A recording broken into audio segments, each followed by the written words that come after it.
Yo, ni aje, hapa ni nworksinc Radio Podcast episode 56. Tumerudi tena na our engineer, yes? Karibu sana. Niambie. Naitwa John Kariuki, physicist wako leo. And we have a very interesting topic. Mwanze, interesting topic. Tumekuwa tukiongea story ya space race ni nini. Hizo story you've watched our previous episodes. Hizo ndio story tumekuwa tukiongea. And now today we're talking about the return to the moon. Unajua humans walirudi kwa moon. Before hii time. Because hata hatujasema wale 1970. unabelieve alienda ama hakuenda. Naweza sema walienda juu they spent sometimes there. Yeah, sure. Hata mimi naona lakini hiyo engineering ya kitambo ni kama ilikuwa on another level, especially the electronics and those guys were quite amazing and doing amazing things. So right now today we are going to talk about sasa tumerudi ni after 50 years. Hiyo ilikuwa Apollo 17 1972. Apollo 17 1972. So after 50 years humans tumedecide kurudi kwa moon na tunatumia nini inaitwa artemis. The whole inaitwaje hiyo rocket. Hiyo rocket nafuza hivyo katikati boosters na nini yote inaitwa artemis. Alafu sasa kuna yes azinio ndio artemis. Sasa hebu tueleze hizo. Kuna vitu exciting zilikuwa hapo mpaka ilikuwa live hapo kwa YouTube NASA nini. So unaweza tuambia nini ili happen? What is it? What is Artemis 2? So Artemis, the goddess of Artemis. So tukisema Apollo alikuwa na twin sister. Twin wake nilikuwa naitwa Artemis. Hao ni god wapi kwani? Apollo ni god bwana. Sasa kitambo sasa kina Greece. Serious? Yeah. Okay. So inatoka huko kitambo sana. So Apollo alikuwa na twin sister wake. Ni hiyo Artemis. So kwa hivyo hata hiyo naming lazima iwe perfect. Yeah. So like for the previous administrations in the NASA, the National Space Agency, the budget that they cut several members of their in collaboration towards launching such things as the latest now the Artemis. So it was a project that kila administration ya America inakuanga ikipigania tufanye hiyo kitu. As in wakipata new president you want to go to the moon again. Hivyo. Okay. So through NASA. Through NASA. Mission as they say this. Okay. So hii teknolojia sahi wameweza kushape kitu tofauti na ile kitu ilikuwa ya pale ya kina Apollo walitumia. In fact, Artemis did the latest. Artemis, it is Artemis 2. Kwa hivyo kulikuwa na Artemis 1. Sasa Artemis, tuanze basi Artemis 1. Artemis 1. So Artemis 1 ililaunchiwa hapo 2022 hapo November. Okay. Na the biggest difference between Artemis 1 na Artemis 2 ni ati Artemis 1 haikuwa na crew. Haikuwa na crew. Ilikuwa unmanned. Ilikuwa unmanned. Lakini hii Artemis 2 ilikuwa na 4 astronauts. Okay. So then the other major difference is that he spent 10 days. Artemis 1 he spent 25 days. Ilikaa huko. Okay. For space. So now Artemis now 2, the one that we have now, was prepared from 2017 na huko. Hii ni kitu imechukua immediate sana time. Hiyo launch system yake kuimount pahali iko hapo Kennedy Airport mahali launch hiyo. Okay. Artemis 2 iliassembliwa kitu kaa 2020 tukikuja hivyo hadi 2020. Imekuwa ikiassembliwa through the times as we go to the day. So the D-Day was a very big day, but they had prepared previously. Alafu kwanza niliona hiyo D-Day ilikuwa very weird. Ilikuwa April Fool's Day. Hata wase wengine hawako wanaamini walienda. In fact it was a fool's day. So wacha kudifu. Though it emerged kwa success. Though the part of preparation ni muhimu sana tuelewe juu. They had even something we call wet dress rehearsal. What is this? Hii ni for safety precautions.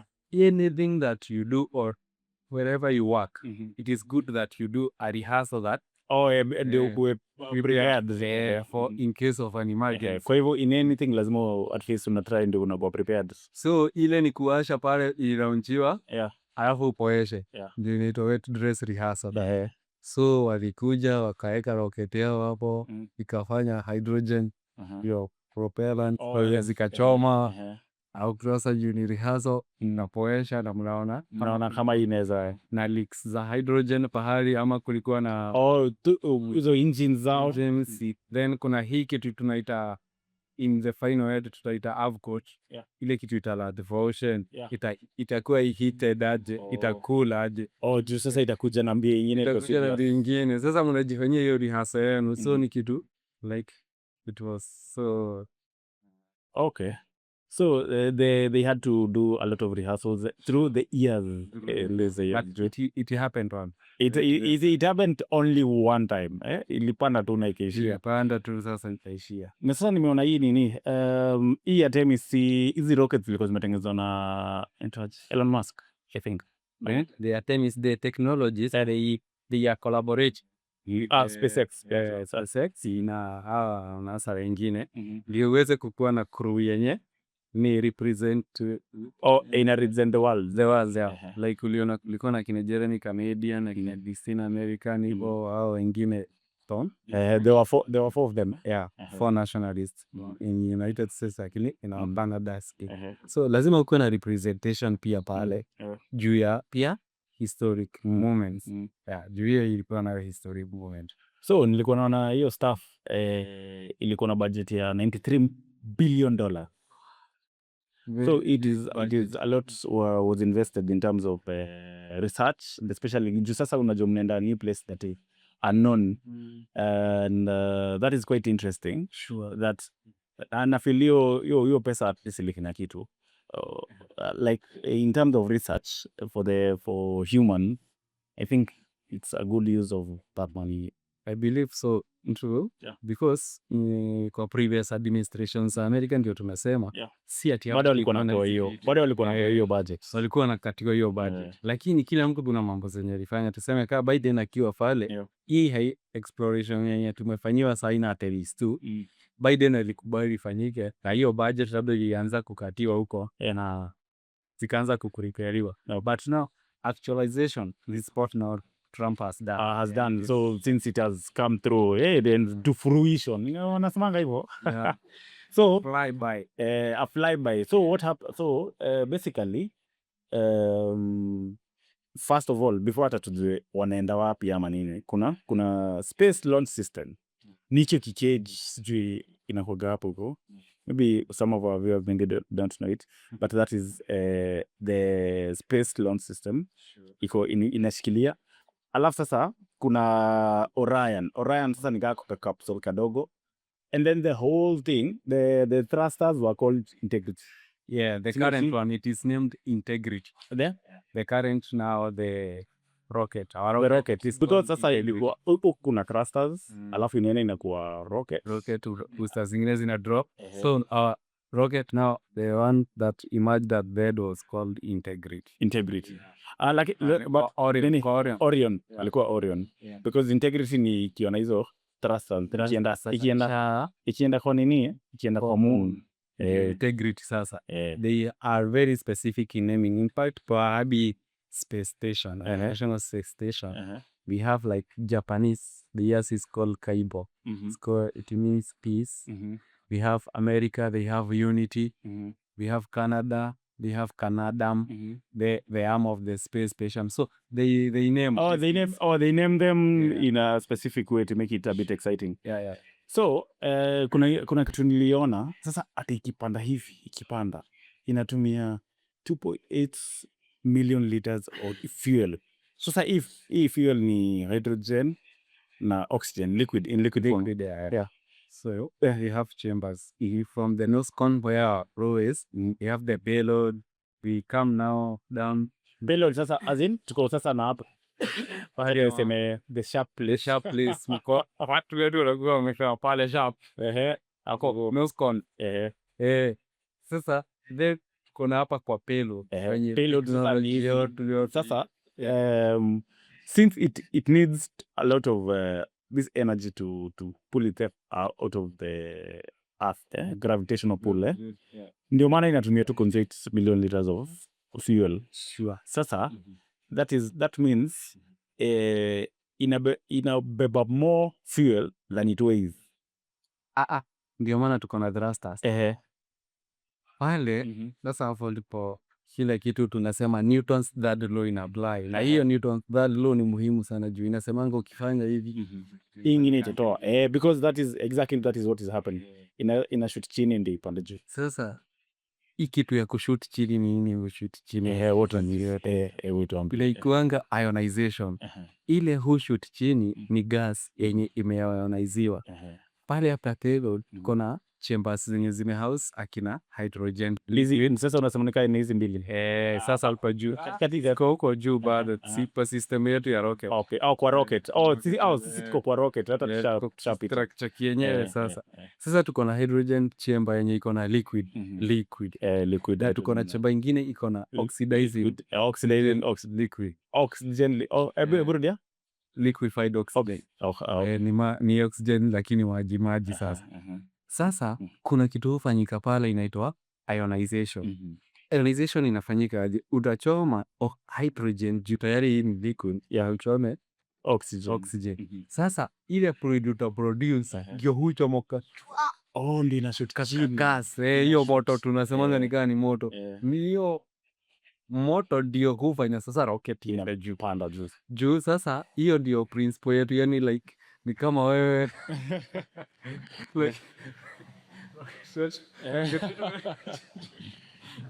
ile kitu umerusha chini ndio sasa ina shoot up. So hiyo fuel hiyo ni hydrogen na oxygen zinaitangwa propellants. Hiyo fuel sasa na engine yetu sasa ndio iko na hizi matrasta hizi zenye ziko na tushimo tudogo sana kwenye kimechomanga sasa inapaka alafu sasa huku juu kunakuwa kurahisi. So ndio hapo penye ulisema ni gari mzito ama ni gari rahisi zinakuanga equal, ziko equal. Sasa hapo ni action na reaction. Zinakuanga equal. Action imefanya hivi, reaction inainua hii kitu juu. So iko get heavier that's quite heavier. Lazima ibalance kila kitu. Alafu ni iko in motion sasa. Motion nyingine ya nguvu ni bio sasa ni kupanda inapanda. So now Artemis 2 walikuwa wanaenda fana. What were they going to do? Like for the first time now tunasema Artemis 1 walituma unmanned iko man. So BE walienda sasa na astronaut wenye walienda kufanya observations zenyewe wakiwa around the moon. Hawakuingia kwa orbit kwa kitu tunaita hii principle tunaitaje ya kukua and uende kwa moon like una fly around, flyby hiyo flyby wewe uko tu around uko kwa kwa hiyo unazunguka kutoka kwa ardhi. So unadu hivi walikuwa wameenda kuchukua picha kwanza. The main thing na nasikia walikuwa na Nikon, they had Nikons. So the first thing like tuseme walikuwa wameenda kuchukua picha na walichukua lakini kuna hiyo kuchukua hiyo picha ulikuwa unajipata umeichukua ukiwa umekaaje, like the pictures, the videos that we watch online artistic tuliona kuna wengine walikuwa unajipata wako kando hivi ya moon na si ati walikuwa kando as such. The closest they came to moon was 4,000 miles. 4,000 miles. Kwa hivyo bado walikuwa iko huko bado like mbali still quite far. Itoka sana. But ni venye sasa hakuna mtu ashaienda hapo. That is why it lives so close. It lives so close. Labda iko na hizo maglasses zao za kuview kitu ikiwa hapa karibu. Na vitu za kusikiza hizo the radios. Jupo sasa ni ma radios na electromagnetic waves. Uko sana ni ma waves zote huko. Alafu then walikuwa kitu tena muhimu sana beyond kuchukua picha. Walikuwa wanataka kwenda south pole ya moon the dark side of the moon. Dark side of the moon. Walikuwa wanataka kujua ni nini kitu pressure tuonanga. Na walipata vitu za unique hapo. So that was the also the core mission to know kurudisha first of all ni kurudisha human back around the moon. Return Second sasa ni kutake hizo investigations, conduct observation, take hizo mapicha on the lunar orbit and na pia experiments. Kuna experiment walikuwa wanafanya kwa ndani ama hakulad direct nasema inside the capsule ama they were just taking photos.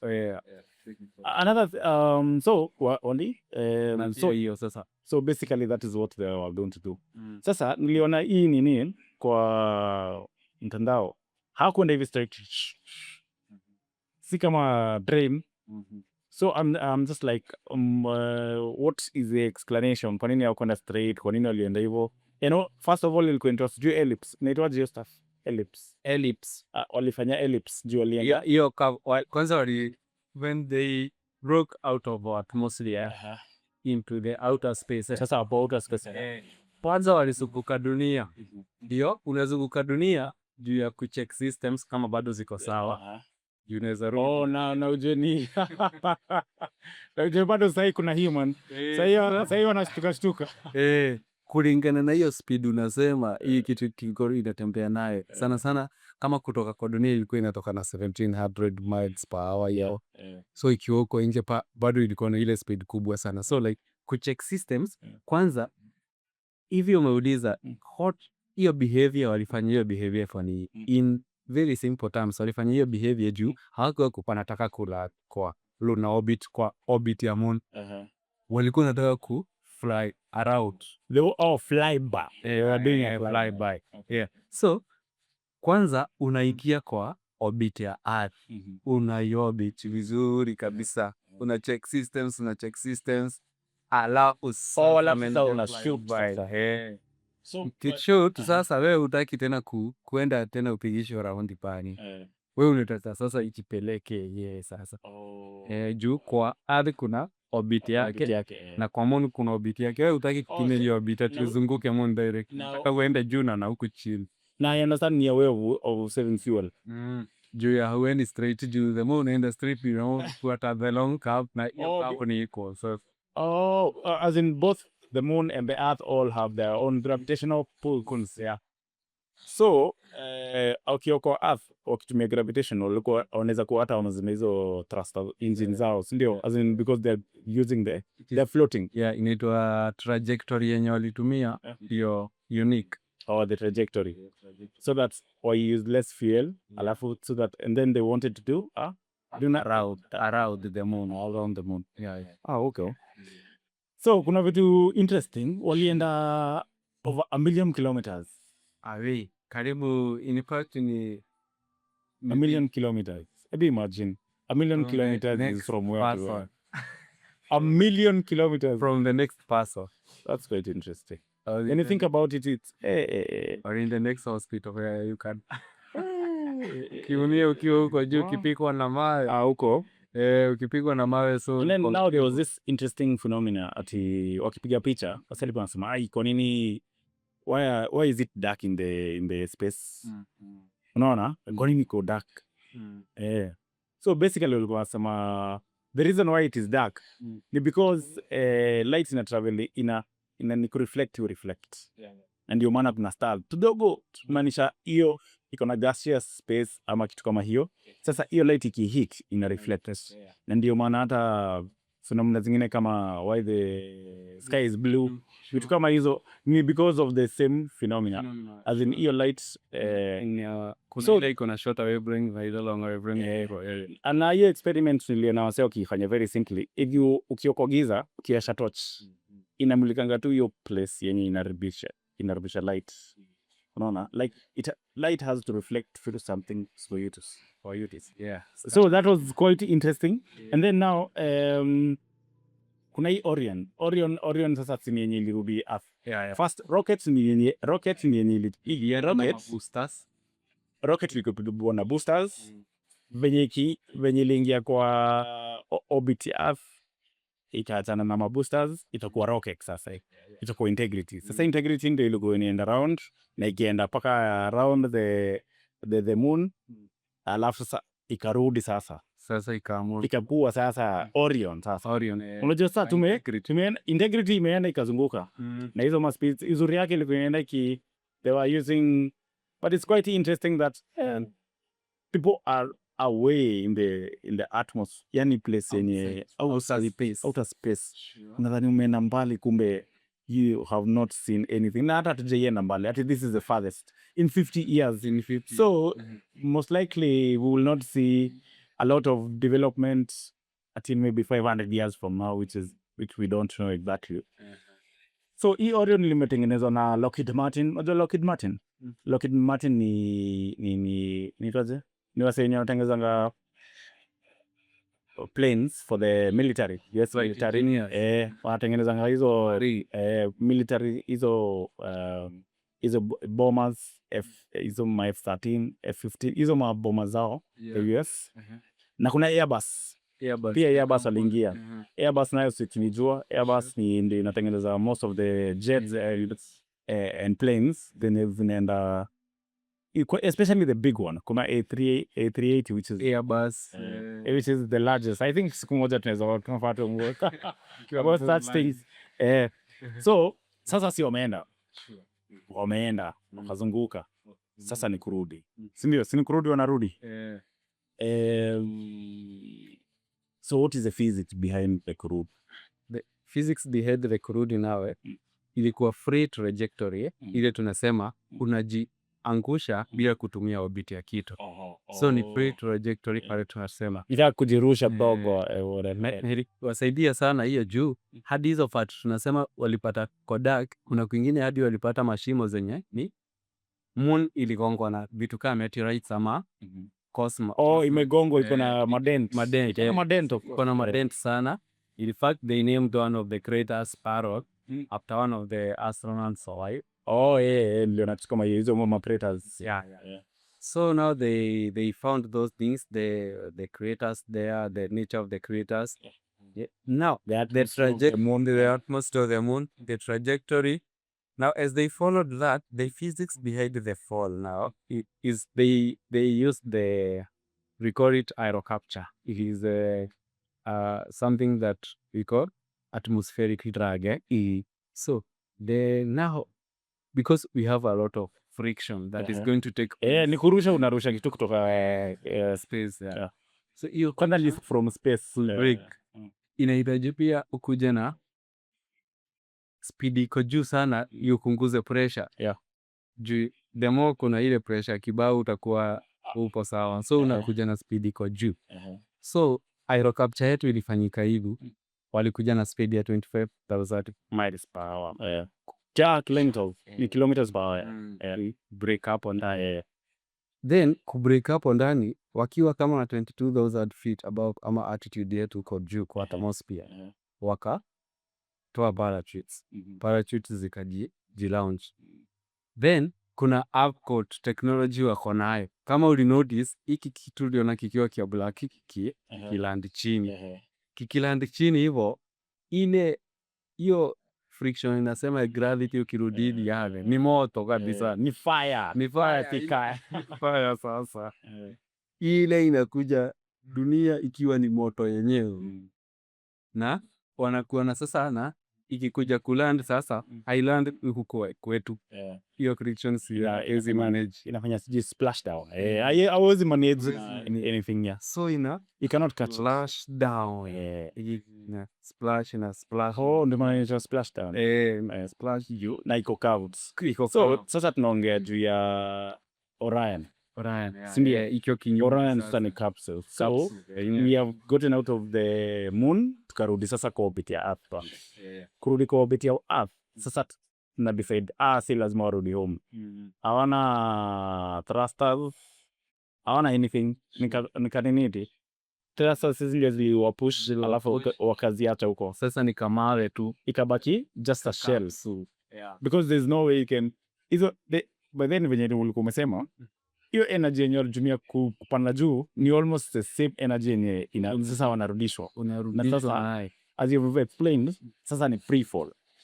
Free fall means anything yenye iko chini yako lazima ikufuate. Inakuja haraka. As in everything like free fall means even the air around you is just following you. Hakuna kitu ingine inakustop. Yeah, until sasa usplash kama for a situation. So na because it was very far away from the earth's surface, lazima sasa inakuja na hiyo speed. Sasa nasikia paka hiyo Orion huku chini ilikuwa imekuwa man illuminate mitaje culminate hiyo as in ilikuwa inaitwa Illumination. as in they coating itself. Wamekot make sure because now you imagine it was at 2750 degrees centigrade 2750 as in hizo ni very high na hiyo stuff haikitwa hiyo ni extreme tayari ni moto hiyo moto inachoma everything. Yeah. So basically bado walifika na wakarudi. Sure. Juu walikuwa ilikuwa 25,000 miles or 40,000 kilometers per hour.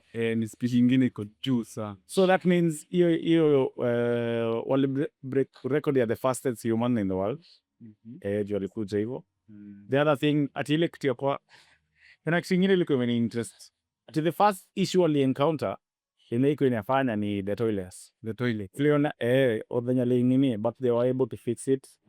The other nini mtambo by the way ya choo ilikuwa imekataa kumfanya kazi. Ilikuwa imekataa sasa unajua sasa huko sasa sijui mnaamua mrudi ama. Alright, so ngoja. Yeah. It's quite interesting. Lakini hawako na spacesuits. Did they have spacesuits? No, they were just wearing like us, but hawako na spacesuits because hawako watoke nje ya hiyo capsule. So hiyo capsule ingefanya anything.